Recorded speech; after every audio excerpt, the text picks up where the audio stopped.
السلام علیکم۔ عزت کمانا دولت کمانے سے زیادہ مشکل ہے اور عزت گنوانا دولت گنوانے سے زیادہ آسان ہے۔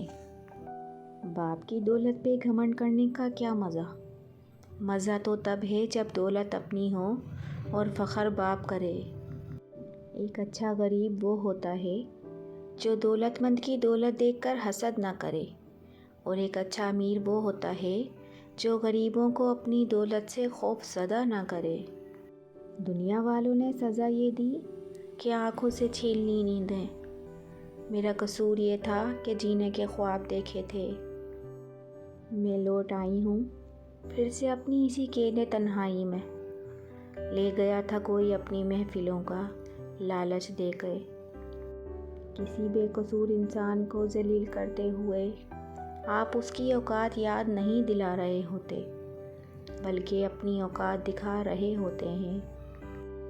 بڑے بزرگ کہہ گئے ہیں کہ ہاتھوں کی لگائی دانتوں سے کھولنی پڑتی ہے، اس لیے یہ کبھی مت سوچو کہ آپ نے جو کسی کے ساتھ کیا وہ آپ کے ساتھ نہیں ہو سکتا۔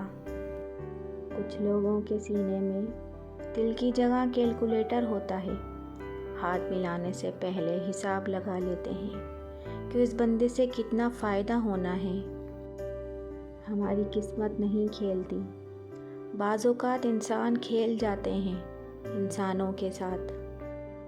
بابا کہتے تھے، بیٹا دکھ تو روحانیت کی سیڑھی ہے، اسے مت گھبراؤ، خوشی مناؤ کہ اس مہربان رب نے تمہیں چن لیا ہے۔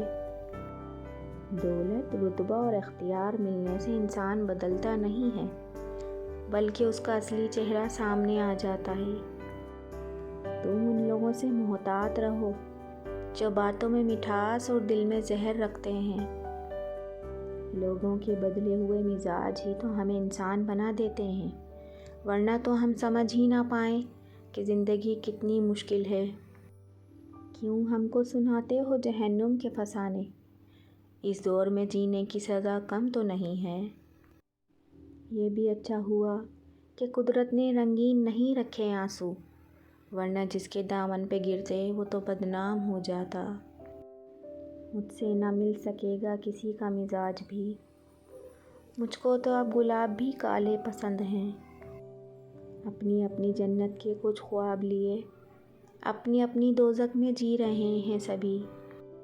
میں نے کہا دکھ اور درد ہیں، اس نے کہا ہوا کرے۔ میں نے کہا مر جاؤں کیا، اس نے کہا خدا کرے۔ میں اب اپنی ذات کی صفائیاں نہیں دیا کرتی، جس نے جیسا سوچ لیا ہے میں ویسی ہی ہوں۔ مجھے سمجھنا تیرے بس کی بات نہیں، تو سوچ بلند کر یا پھر سوچنا چھوڑ دے مجھے۔